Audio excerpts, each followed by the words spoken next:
민수기서 3장 1절에서 13절입니다.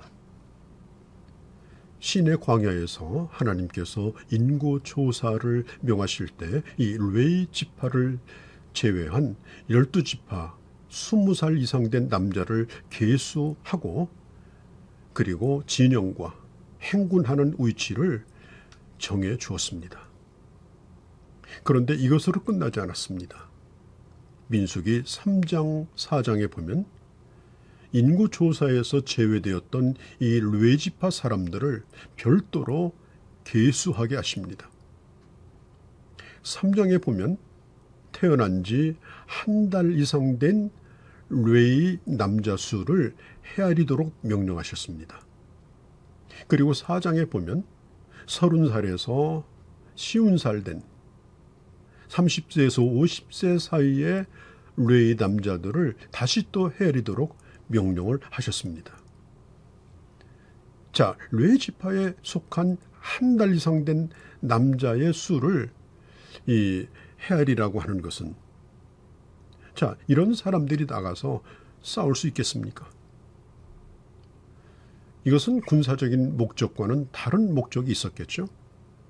또 30세에서 50세에 해당되는 레위 남자를 계수하는 것도 군사적인 용도가 아니었습니다. 하나님의 일을 실제적으로 수행할 수 있는 사람들을 계수한 것입니다. 자, 하나님께서는 이 제사장의 업무를 돕기 위해서 이 레위인들을 그들에게 붙여주셨죠. 오늘 9절에 보면 너는 레위인을 아론과 그의 아들들에게 맡기라. 그들은 이스라엘 자손 중에서 아론에게 온전히 맡겨진 자들이라고 했습니다. 이 레위 사람들의 직무는 아론의 직무를 돕는 것이었습니다. 또 한 가지는 회중을 돕는 일을 했습니다. 이 두 가지 직무에 바쳐진 사람들이 바로 레위 사람들입니다. 레위 사람들은 하나님에게 바쳐진 지파이죠. 그들의 기업은 오직 하나님이시죠. 오로지 하나님의 영광만을 위해서 쓰여지다가 하나님 앞에 섰을 때 자기가 맡겨진 사명을 어떻게 감당했는가 말씀드려야 되는 지파가 바로 레위 지파입니다. 자, 이 제사장의 직책에 대한 말씀이 나오죠. 이 아론에게는 이 아들이 넷이 있었습니다.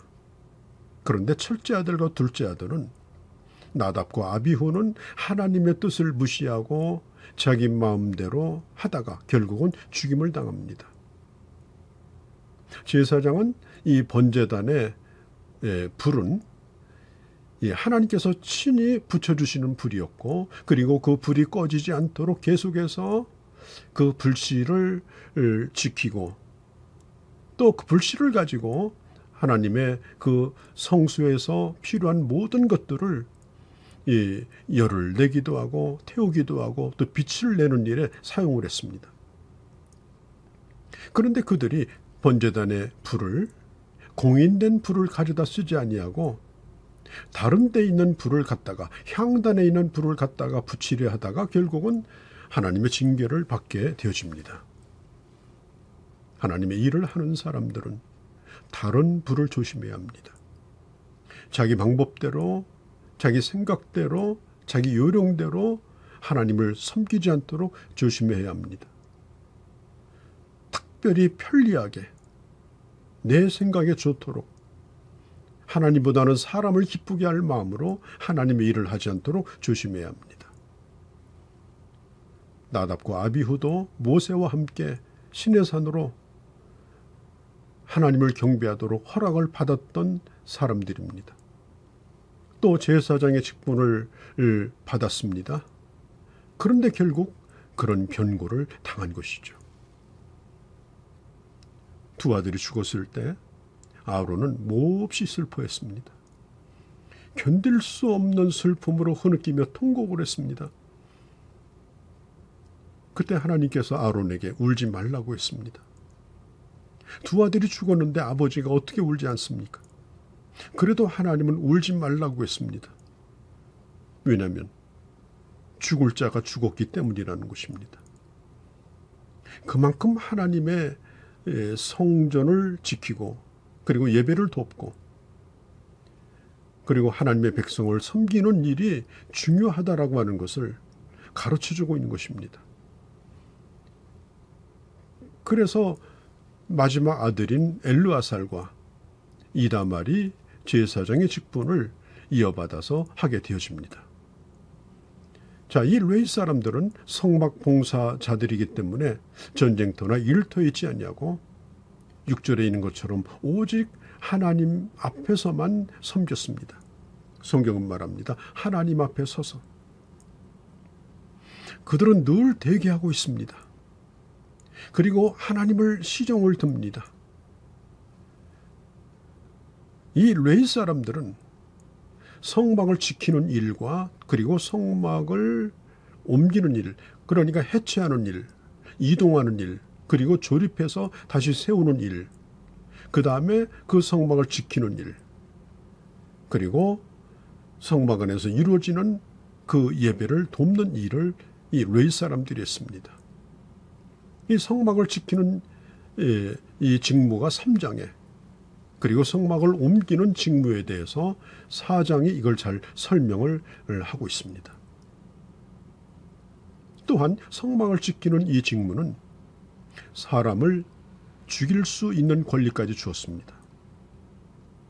자, 10절 하반에 보면 이렇게 말하죠. 외인이 가까이 하면 죽임을 당할 것이라. 누구에 의하여? 성막을 지키는 레위 사람들에 의하여. 그러니까 이 성막을 일을 하는 것은 단순한 그런 육체적 노동이 아니라 하나님의 거룩하심을 지키는 일이었습니다.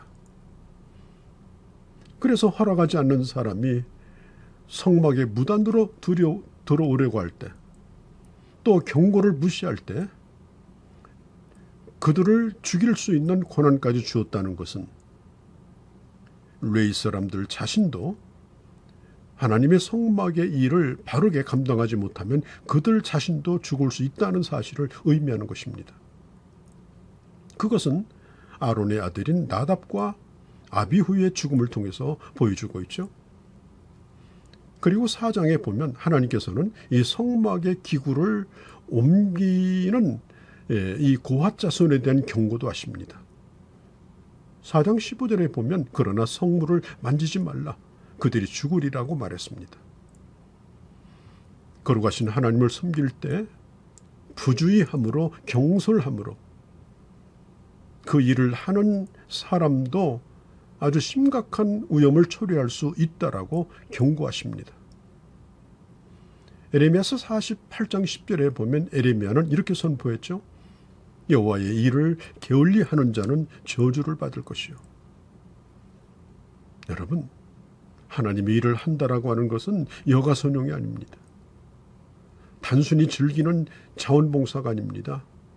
그 일 자체가 거룩한 일이 되는 것입니다. 자, 오늘 12절에 보면 레위인은 내 것이라고 말씀합니다. 하나님께서는 레위인은 내 거다. 나의 재산이다. 내가 특별히 쓰는 사람이다. 이렇게 말씀하고 있죠. 자, 우리가 거슬러 올라가 볼까요? 레위 사람에 대한 얘기를 좀 더 드립니다. 애굽에서 6월절 재앙이 임할 때에 저 애굽에 있는 모든 첫 번째 난 것들이 다 죽고 온 애굽은 통곡 소리로 가득 찼습니다. 바로 궁에 있는 큰아들도 다 죽었습니다. 그런데 예외가 있다면 어린 양의 피를 문설주에 바른 그 집은 다 살아났습니다. 어린 양의 피로 구원을 받은 것입니다. 그리고 그 아들들도 살아났습니다. 성경은 말합니다. 그 아들들도 죽어야 될 텐데, 아니 이미 죽은 자로서 하나님께서 그들을 살려주셨다는 것입니다. 그리고 처음 난 것들을 대신하여 하나님께서 제물로 받은 그 자들이 바로 누구인가? 그게 바로 레위 사람들이라는 것입니다. 이스라엘의 장자를 대신하여 대속의 제물로 받으신 그 지파의 사람들, 그들이 바로 레위 지파의 사람들이었던 것입니다. 그런 면에서 이 레위 사람들은 하나님 앞에 바쳐진 존재요, 이제는 장자와 같은 역할을 해야 될 존재요, 그 책임도 엄중하고 그리고 그 결과도 대단히 엄중하다라고 하는 사실을 우리는 기억해야 하는 것입니다. 자, 그렇다면 오늘의 장자는 누구일까요? 대속의 은혜를 받고 구원받은 모든 하나님의 백성이 장자입니다. 히브리서 12장 23절에 하늘에 기록된 장자들의 모임과, 자, 하늘에 기록된 장자들의 모임이 누구일까요? 그 이름이 하늘의 생명책에 기록된 사람들의 모임, 그것이 바로 참교회요, 오늘 우리들이 그 일원이 되었다고 하는 사실입니다. 사랑하는 성도 여러분, 하나님께서 우리를 구별하여서 하나님의 백성으로 삼으시고 또 태어날 때부터 30세까지 훈련하셔서 가장 쓰기에 좋은 30세에서 50세까지 또 사용하시고 우리의 일생이 그 사역을 준비하는 자요, 또 일생이 그 사역에 쓰여지는 레위인과 같은 그런 주의 사람들이 되어주시기를 바랍니다.